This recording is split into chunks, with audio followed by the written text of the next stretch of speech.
It is August 1947. A few weeks ago, in Roswell, New Mexico, people reported the crash landing of an alien spacecraft. In Europe, the diary of Anne Frank is published. In Britain, Princess Elizabeth, heir to the throne, announces her engagement to Philip Mountbatten. And in India, the moment of independence is about to arrive. In a few minutes, the world will change forever. At midnight, the British Empire will release its grip on its most prized possession, India, a vast nation of some 400 million people. This man, Jawaharlal Nehru, soon to be the first Prime Minister of India, has confided that he will feel no joy when the moment of freedom arrives. He fears that midnight will unleash destruction and bloodshed on a scale which will be beyond his control. This man, Muhammad Ali Jinnah, who will be installed as Governor-General of his nation, Pakistan, guards a secret which, were it discovered, would change the future shape of the subcontinent. And this man, whom many honor as the architect of freedom, will sleep through the first midnight of the new nations, believing he has failed his people, as India and Pakistan are born. Small, poor, toothless, and 77 years of age, he holds no political office, no official title, nor rank. He does not command an army, nor does he control the media. He is not a terrorist supremo. Yet throughout the world, Mohandas Mahatma Gandhi is instantly recognizable as the most powerful man in India. Since his return to India from South Africa in 1915, Gandhi has devoted his life to dismantling the barriers of religion and caste which divide the people of India. Wielding his unique trademark weapon, non-violent resistance, Gandhi has united ordinary Indians of all faiths, castes, language, and provincial allegiance behind the cause of freedom and independence from the British Empire. Gandhi's brilliantly conceived dramatic assaults on imperial trade and taxation have mobilized hundreds of millions of Indians to boycott British goods and render the empire's taxes impotent. So far, Gandhi has spent 2,089 days in the empire's Indian jails. But perhaps Gandhi's work has been in vain. Hindus, Muslims, and Sikhs, who once lived together side by side, are now fighting and killing one another over the future of their country. During the early weeks of 1947, Gandhi walks from village to village in the Noakhali region, determined to bring Hindus, Sikhs, and Muslims together once again. He treads over human excrement and broken glass, intentionally set in his path to halt his progress, driven by a passionate need to stop the violence and rebuild his dream of India as a single brotherhood. But not every voice is calling for brotherhood. Muhammad Ali Jinnah, leader of the Muslim League, wants India divided. The Muslim League is the principal opposition to the Hindu-dominated Congress Party, the party of Gandhi and his disciple Nehru. Jinnah, a barrister, who, like Gandhi and Nehru, received his legal training in London, believes that if and when the British leave India, the Muslim population will be at the mercy of the Hindu majority. Muslims will become second-class citizens in their own country. Throughout the fateful negotiations, the other two parties, the British and the Congress, have held a pistol in their hand. The one of authority and arms, the other of mass struggle and non-cooperation. Jinnah has become a zealous advocate of an idea which he formerly resisted as a young man, the creation of an independent Muslim nation, Pakistan, the land of the pure. Jinnah urges Muslims to take direct action and join in a mass strike or hartal, a day which will set Muslims apart and emphasize their right to a homeland. The time for compromise is over. Today, we have also forged a pistol and are in a position to use it. The ideology of the Muslim League is based on the fundamental principle that the Muslims of India are an independent nationality, and any attempt to get them to merge their national and political identity and unity will not only be resisted, but, in my opinion, it will be futile for anyone to attempt it. We are determined, and let there be no mistake about it, to establish the status of an independent state in this subcontinent. Direct Action Day is intended as a peaceful protest, and despite Jinnah's calls for calm, when the day of action arrives, violence follows fast in its wake.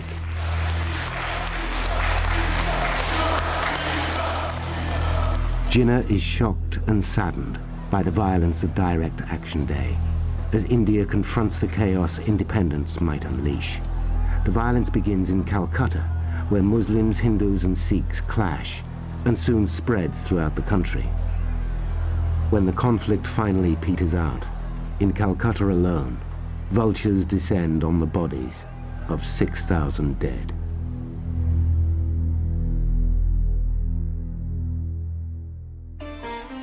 The violence has continued into 1947, and as it escalates, support for partition grows.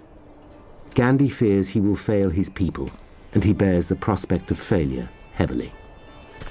He has come to Delhi with a plan, which he believes will save India from civil war and the horror of partition. Today, he will reveal his plan to the representative of the King Emperor in India. Viceroy Lord Louis Mountbatten, who reluctantly assumed office weeks earlier. Mountbatten has pledged to return India to the Indians before June 1948. Governing a volatile nation of 400 million people across a distance of over 4,000 miles is placing huge strain on the economy of post-war Great Britain. This strain will become unbearable if the British have to referee a bloody civil war between India's religious and political factions. There is no time for lengthy negotiations. They stole it. Someone in my railway compartment coming down to Delhi stole the watch. The watch, one of Gandhi's few personal possessions, is precious to him. He uses it to order every aspect of his vigorous daily life. Mountbatten must also be vigorous. He must find the fastest route to independence, which satisfies all of the major parties. To do this, he attempts to befriend India's political elite, hoping to discover where each one will and will not bend. Congress wants above all else to avoid partition.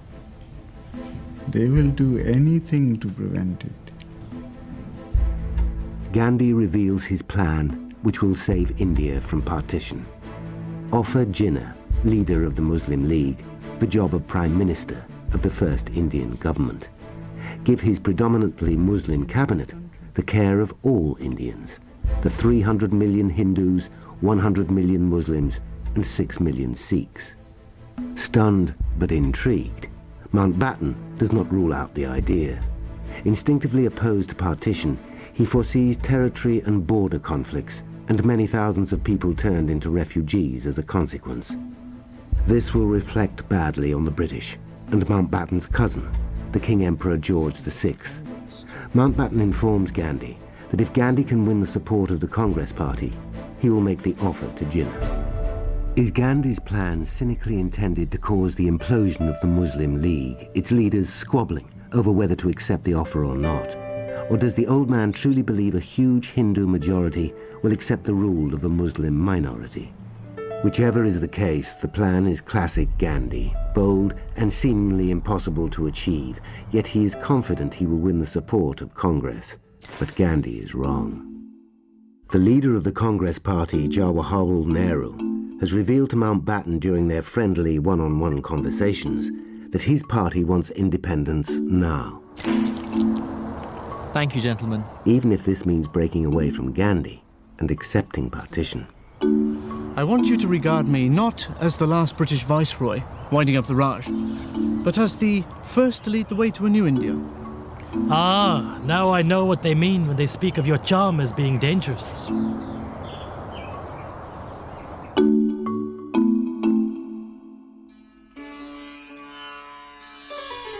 But Mountbatten's charm makes no impression on Muhammad Ali Jinnah. Later the Viceroy would say, I did not realize how utterly impossible my task in India was going to be until I met Muhammad Ali Jinnah for the first time. Aware of the Viceroy's cordial relations with Nehru, Jinnah resists the charm offensive with consummate discipline. He also resists any suggestion of a single nation where Hindus and Muslims might abide together. When he does speak, Jinnah is uncompromising. India has never been a true nation. It only looks that way on the map. The cows I want to eat, the Hindu stops me from killing. Every time a Hindu shakes hands with me, he has to go and wash his hands. Knowing that Jinnah will not compromise, but that Nehru and the Congress Party will, Mountbatten recognizes that partition might offer the only practical way forward in the time available to him. The only thing the Muslim has in common with the Hindu is his slavery to the British. Jinnah's position is fixed. He wants a surgical separation of India's Hindus and Muslims. Speed is the essence of the contract. Speed is also imperative to Mountbatten. He orders his chief of staff to draw up plans for the partition of India.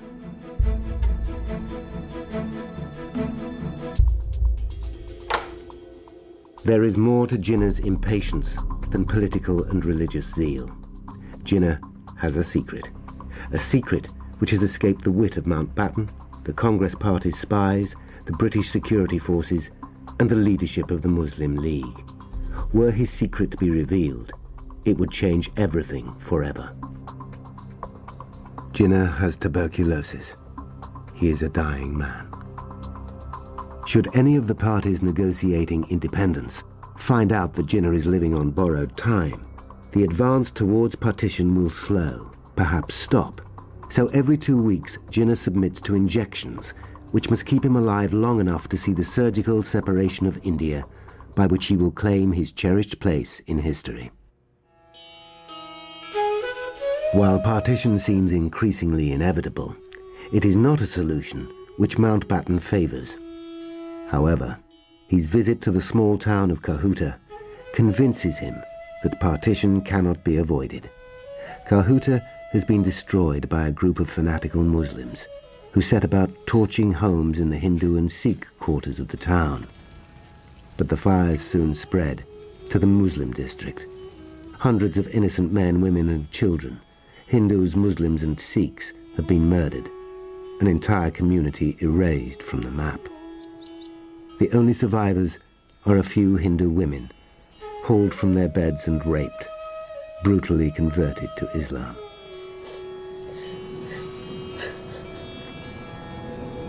Kahuta is far from being an isolated incident. Dozens of atrocities are perpetrated by fanatics on both sides of the religious divide. But Kahuta makes a lasting impression on the Viceroy. Mountbatten writes to London after his harrowing experience. Until I went to Kahuta, I had not appreciated the magnitude of the horrors that are going on. Partition is sheer madness, and no one would ever induce me to agree to it, were it not for this fantastic communal madness that has seized everybody and leaves no other course open.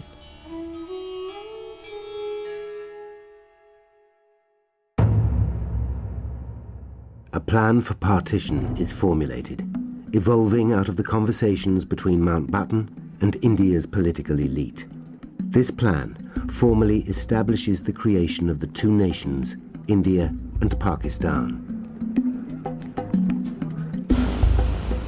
It is this plan which Mountbatten himself takes to London. Mountbatten also brings with him an agreement from the Congress Party leadership that India, once independent, will join the British Commonwealth of Nations. Mountbatten hopes to use this information to win the support of British opponents to Indian independence, including the most influential opponent of all, Winston Churchill. Churchill believes India can only prosper so long as she is governed by the firm hand of the British. Leader of the opposition, with a majority in the House of Lords, Churchill can halt the passage of Indian independence legislation for up to 2 years, a delay which will end all hope of a peaceful exit for the British. But Mountbatten's revelation that the Congress Party will agree to India joining the Commonwealth wins Churchill over. India can be free sooner than anyone imagined.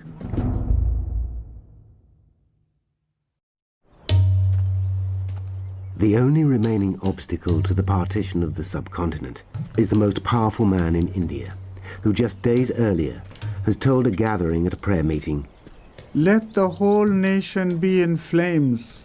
We will not concede 1 inch of Pakistan." Mountbatten must somehow persuade Gandhi to say yes to the plan for partition. But today, Gandhi is not talking. It is a Monday, the day of the week which Gandhi dedicates to silence, to rest his physical voice and to contemplate his inner voice. Gandhi knows Mountbatten has news which he must confront, and it is well known that in time of need, Gandhi will break his vow of Monday silence. But for some reason, today, he chooses to remain silent, allowing Mountbatten to make public the plan for partition without vocal opposition from him.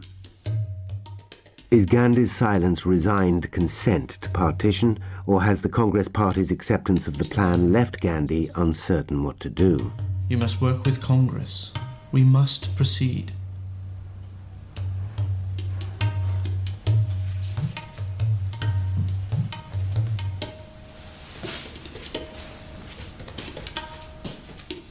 Whatever the reason behind Gandhi's silence, it provides Mountbatten with the opportunity he needs.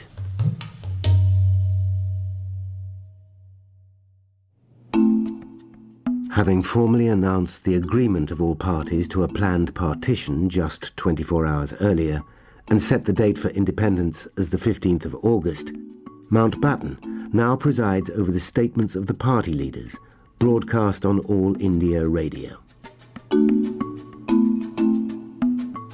The realities of partition have begun to strike home to the men who must administer it, and the issues are unimaginably vast and minute.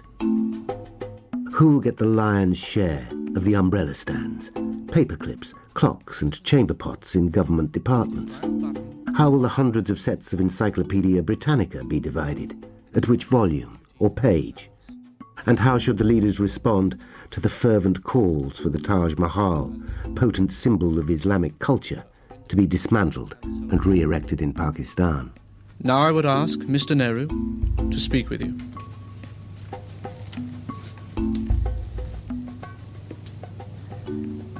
"9 months have passed, months of trial and difficulty, of anxiety, and sometimes even of heartbreak.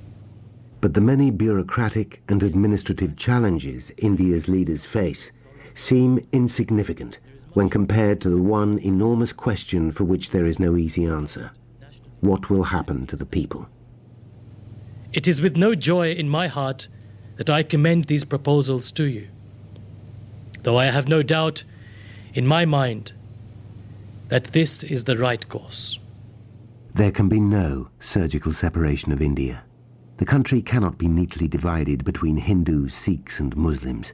People of each religion live side by side in every village, town, city and province. Partition will rip communities apart and force hundreds of thousands, maybe millions, to take to the roads and tracks, leaving the places they once knew as home, to live in newly created homelands.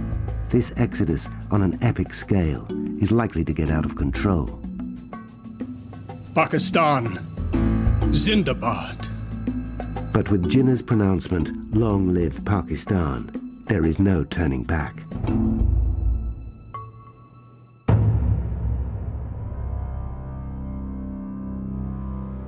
It is the eve of independence. At the stroke of midnight, as the 14th of August becomes the 15th, new flags will fly over what has been the crowning jewel in the British Empire. But which flags will fly where?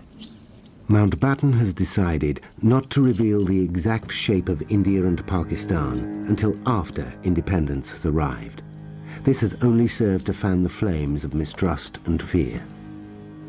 Mountbatten himself is now a target of militant Hindu extremists, the RSSS, who have banded with Sikh agitators dedicated to making partition unworkable.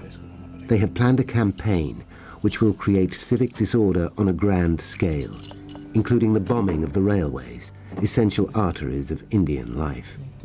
Their objective? To create havoc and to make it impossible for partition to be implemented. One of these men prepares to kickstart the wave of terror by throwing a grenade into an open-top car as it processes slowly through the streets of Karachi, new capital of Pakistan.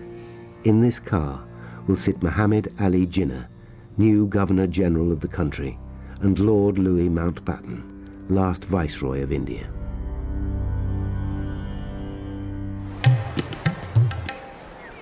The procession has begun, and throughout Pakistan people share in the celebrations, unaware of the risk to the lives of Jinnah and Mountbatten. The terrorists listen for news of the outrage they have planned. The Punjab CID learned of the threat during prisoner interrogations some weeks earlier. But despite the pleas of the police, Jinnah has steadfastly refused to cancel the slow procession through the streets of his capital. Mountbatten has insisted that he too will travel in the car with Jinnah. It is to be the most nerve-wracking car ride of his life. Which face, in the sea of faces to right and left of the car, belongs to the man intent on the murder of Jinnah and Mountbatten? So far, he has not shown himself.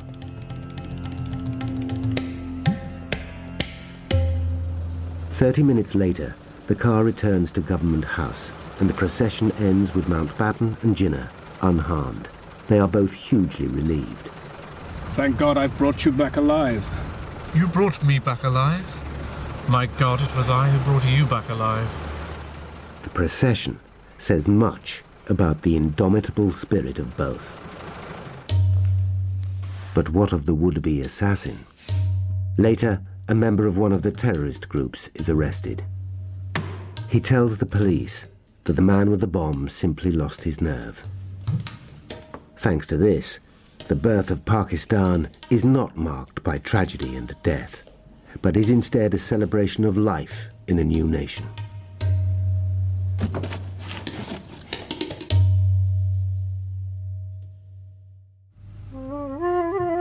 Elsewhere, people are dying.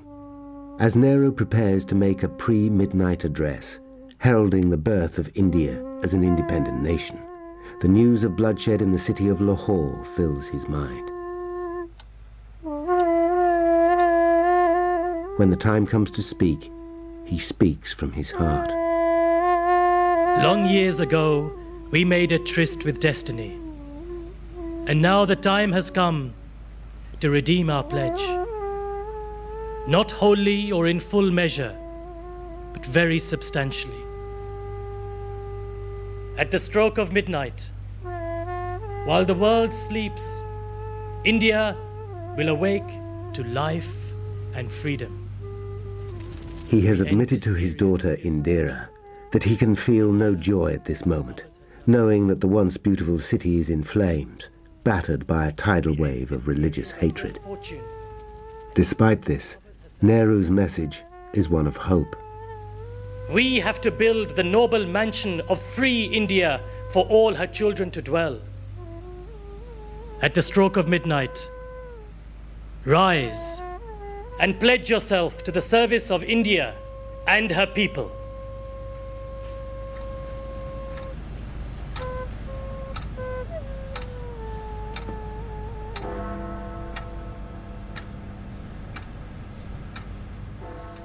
The former Lord, now Earl Mountbatten, who has been rewarded with the title by his cousin, the Emperor King, ends his term of office knowing that he has delivered independence ahead of schedule. He will stay in India as the first Governor-General, friend and confidant of Prime Minister Nehru before returning to active naval service in 1948. Until his death, Mountbatten will remain a major figure in public life. In August 1979, Mountbatten will be killed by an Irish terrorist bomb, age 79.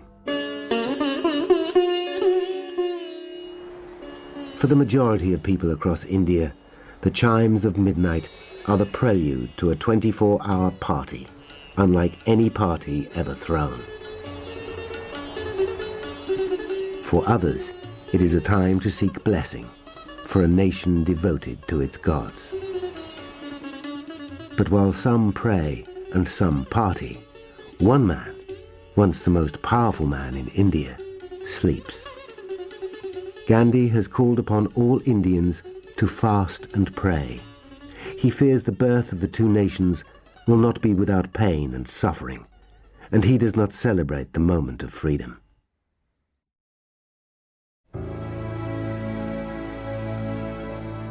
The dawn brings Pakistan's first day of nationhood, and it is an auspicious one. It is the last Friday of the Muslim holy month of Ramadan. Muhammad Ali Jinnah, Governor-General of Pakistan, has realized all his dreams. He will have his place in history. He will be remembered in death as a man of strong principles and even stronger will. Pakistan, Zindabad. Jinnah will die on the 11th of September 1948 at the Governor-General's residence in Karachi. His health will deteriorate for some weeks until he is unable to walk without becoming breathless. Despite this, he urges his doctors to permit him to smoke 2 cigarettes a day, promising not to inhale. On the day he dies, his doctor gives him an injection saying, "God willing, you are going to live." Jinnah shakes his head. "No, I am not."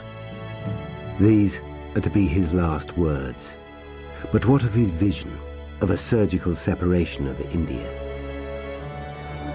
There is a cost associated with partition, and that cost is largely human. As many as 13 million Hindus, Muslims and Sikhs cross borders, leaving the homes they have known for generations, to begin again in provinces which are as foreign as another country might be. Many die in the riots and atrocities which accompany partition, with figures varying from 500,000 dead to as many as 1.5 million. The appalling loss of life challenges India to rebuild and renew herself.